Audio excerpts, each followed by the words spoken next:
यह लड़की थोड़ी अलग है। उसे केवल लड़कियों को चित्र बनाना पसंद है। जब उसकी माँ यह देखती है तो तुरंत चित्र को आधा फाड़ देती है, फिर खुद गंभीरता से चित्र बनाने लगती है। आश्चर्यजनक रूप से माँ एक लड़के को एक गुलाबी आकृति के हाथ से हाथ मिलाते हुए बनाती है। लड़की गुस्सा होती है लेकिन बोलने से डरती है। माँ के जाने के बाद लड़की उदास होकर नीले आकृति को कचरे में फेंक देती है, फिर अपने बिस्तर पर चुपचाप लेटकर रोने लगती है। अचानक चित्र में गुलाबी आकृति जीवित हो जाती है। यह देखकर कि उसे स्टिक फिगर लड़के का हाथ पकड़ने के लिए मजबूर किया जा रहा है। गुलाबी आकृति नफरत से देखती है। कचरे से नीली आकृति की आवाज सुनकर गुलाबी आकृति अंततः राहत महसूस करती है। वह नीली आकृति को बचाने का निर्णय लेती है। वह कागज पर तेजी से चलती है लेकिन गलती से गिर जाती है और टूटे शीशे से ढके कागज पर जा पड़ती है। जैसे ही गुलाबी आकृति घबराती है, दीवार पर तलवार वाली एक महिला उसे देखती है। वह अपनी तलवार बढ़ाती है जिससे गुलाबी आकृति ऊपर चढ़ सके।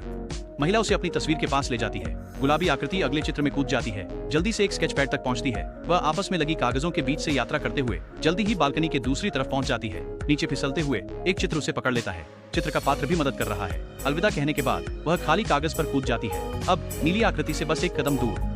जिस क्षण वह चलने वाली होती है, लड़की अचानक बिस्तर से उठती है, खिड़की की ओर चलती है और उसे खोल देती है। हवा अंदर आती है और गुलाबी आकृति को उड़ाती है। सौभाग्य से जानवर मदद के लिए दौड़ते हैं। लड़की ऊपर देखती है और कूदती हुई गुलाबी आकृति को देखती है। वह अपनी आंखों पर यकीन नहीं कर सकती। नीली आकृति लड़की से कहती है कि उसे जल्दी बचाओ।